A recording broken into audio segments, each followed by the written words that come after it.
Hello বন্ধুরা, তোমাদেরকে অনেক অনেক স্বাগত জানাই পালস অফ লাইফের আরেকটি নতুন পাতায়। আশা করি সবাই ভালো আছো।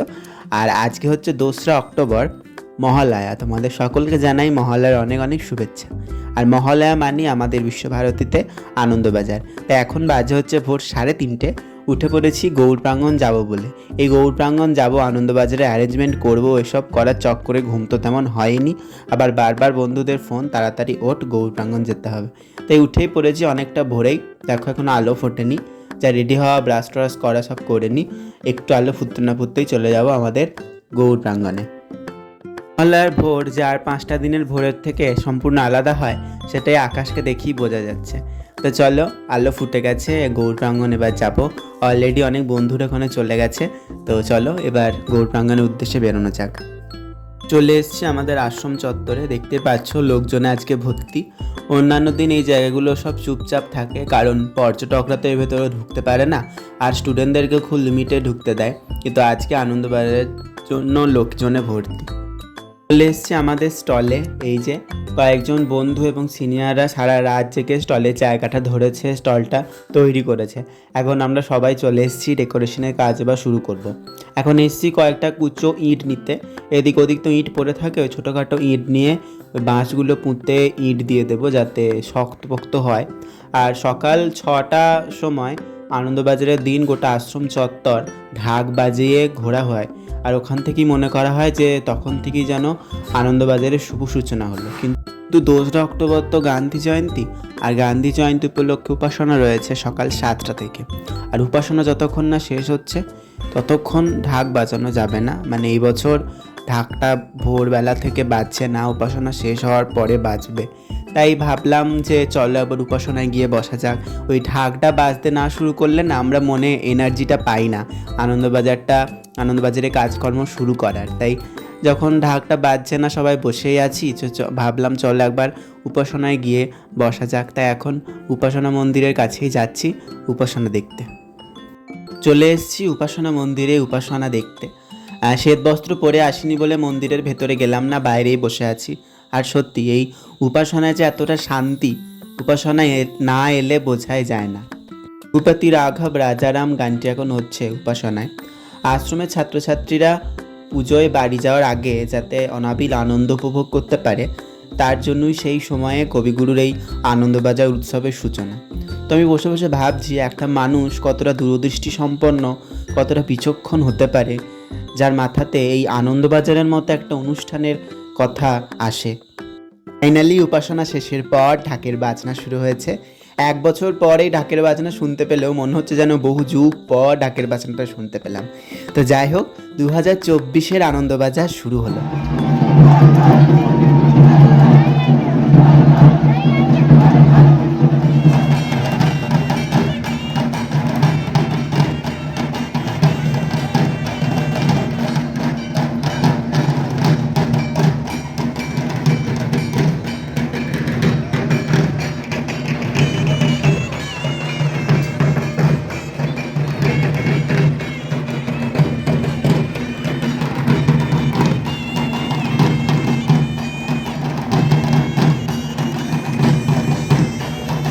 ডিপার্টমেন্ট থেকে আমাদের জন্য টিফিন পাঠিয়ে দিয়েছে, এই যে চপ মুড়ি। আর আমরাও জোর কদমে ডেকোরেশনের কাজ শুরু করে দিয়েছি। বললাম না, ঢাকটা না বাজলে আমাদের এনার্জিটা আসে না। যেই ঢাক বাজা হয়ে গেছে অমনি আমাদের মধ্যে এনার্জি চলে এসছে। আসলে আমাদের বিশ্বভারতী স্টুডেন্টদের কাছে আনন্দবাজারের ঢাকের বাজনা একটা ইমোশন। তাই ঢাকটা না বাজা পর্যন্ত মনে হয় যেন জোরটাই পাচ্ছি না। যে আমাদের ডিপার্টমেন্টের স্টল একদম সিংহসদনের সামনে প্রতি বছরের মতো এই বছরও তৈরি করা হচ্ছে। জোর কদমে আমাদের কাজকর্ম চলছে। ডেকোরেশন অনেকটাই শেষ হয়েছে। পুরোটা যখন হবে তোমাদেরকে আমি নিশ্চয়ই দেখাবো। আর ওই যে আমাদের স্যার এসছেন, আমরা কেমন কাজকর্ম করছি না করছি দেখতে, একটু তদারকি করতে। অভিনন্দন। Yes, first class হয়েছে বয়েজ এন্ড একদম। হ্যাঁ, খুব সুন্দর হচ্ছে, খুব সুন্দর। দেখো ডেকোরেশন আমাদের একদম ডান। ডেকোরেশন কেমন হয়েছে অবশ্যই জানিও। আগের ভিডিওতে বলেছিলাম নামটা সাসপেন্স থাকবে, তো এবছর 2024-এ ডিপার্টমেন্ট অফ রুরাল স্টাডিজের স্টলের নাম হচ্ছে পল্লী চর্চা রসুই। নামটা আমি একটু সাজেস্ট করেছিলাম। তো ডেকোরেশন কেমন হয়েছে, নাম কেমন হয়েছে অবশ্যই কমেন্টে জানিও। বাজে এখন বিকেল 3:30, 4টে থেকে আমাদের মেলা শুরু, তাই আমি এখনই হোস্টেল থেকে বেরিয়ে যাচ্ছি। আর এই যে এই পাঞ্জাবিটা আমি শুধুমাত্র আনন্দবাজারের জন্য কিনেছি, কেমন লাগছে অবশ্যই কমেন্টে জানিও। তো চলো যাওয়া যাক আনন্দবাজারের উদ্দেশ্যে। চলে এসেছি গৌড় প্রাঙ্গণ। এখনও তেমন ভিড় শুরু হয়নি, কারণ এখনও আনন্দবাজারই শুরু হয়নি। প্রথমে ঢাকিরা পুরো আশ্রম চত্বর ঘুরে গৌড় প্রাঙ্গণ আসবেন, মাইকে অ্যানাউন্সমেন্ট করা হবে যে আনন্দবাজার শুরু হলো। এখন অনেক কিছুই রয়েছে, তো আমি পুরো জিনিসটা উপভোগ করবো বলে আগে থেকেই চলে এসেছি। তো চলো তোমাদের সাথে সবটাই শেয়ার করবো।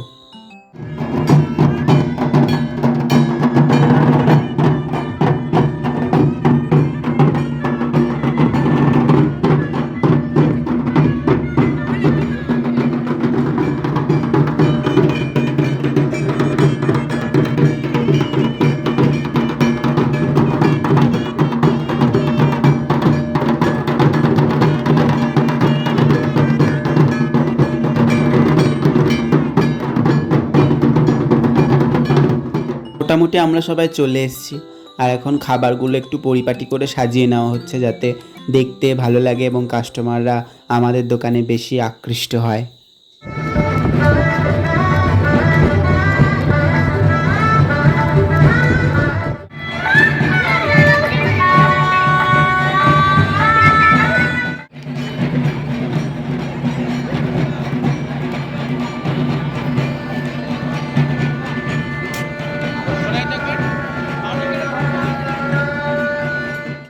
এখন এসছে আমাদের ফার্স্ট কাস্টমার, আর আমরা একটু সমস্যায় পড়ে গেছি।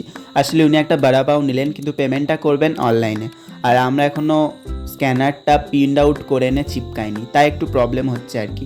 বাট যাই হোক, আমাদের বেচাকেনা শুরু হচ্ছে। স্যাররা আমাদের এসছেন, স্যারদেরকেও আমরা খাওয়াচ্ছি এবং স্যারদেরকে কাছে অনেকটা টাকা নেওয়ার ধান্দা আমাদের রয়েছে, ভালোবেসে আর কি। তো দেখা যাক স্যাররা কত কি দেয়।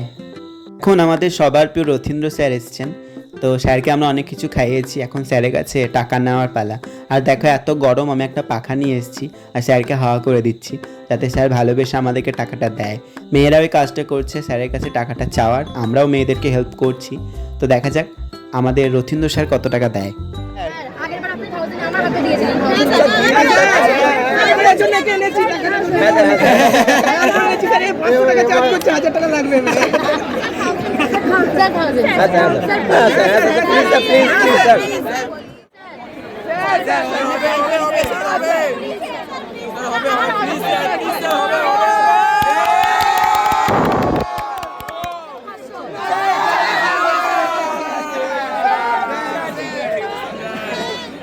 অনেক চাওয়াচাওয়ির পর স্যার আমাদেরকে 600 টাকা দিলেন। তো যাই দেখ স্যার ভালোবেসে যাই দেবে আমাদের সেটাই ভালো লাগবে, সেটা 600ই হোক আর 100ই হোক। আর এবছরে আনন্দবাজারটা আমাদের কাছে স্পেশাল, আমাদের ব্যাচের কাছে আরও স্পেশাল, কারণ এটাই আমাদের ব্যাচের একসঙ্গে শেষ আনন্দবাজার। জানি না পরের বছর আমরা একসঙ্গে একটা ব্যাচে থাকবো কি না, মিস করবো অনেক কিছুই।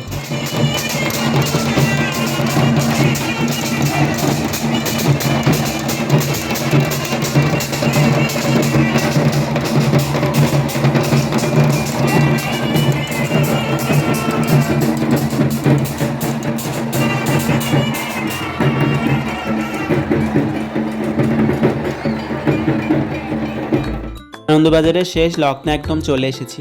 8টা পর্যন্ত আনন্দবাজারের টাইম, কিন্তু তার আগে থেকেই অ্যানাউন্সমেন্ট শুরু হয়ে গেছে, দোকানপত্র সব ভাঙার, সব গোছগাছ করার। তাই অ্যানাউন্সমেন্টের মতো কাজকর্মও শুরু হয়েছে, আর নাচ গান ঢাকের বাওয়াজ সেসব তো হচ্ছে। তো চলো সব কিছু গোছগাছ করি। এই যে গোছগাছ হয়ে গেছে, কিছু কিছু জিনিস বেড়েছে, সেগুলো নিয়ে টোটো করে এখন হোস্টেল যাব। তো চলো ভিডিওটা এখানেই শেষ করছি। আনন্দবাজার কেমন লাগলো অবশ্যই জানিও, ভিডিওটা কেমন লাগলো জানিও, লাইক করো, কমেন্টস করো আর বেশি বেশি করে শেয়ার করো।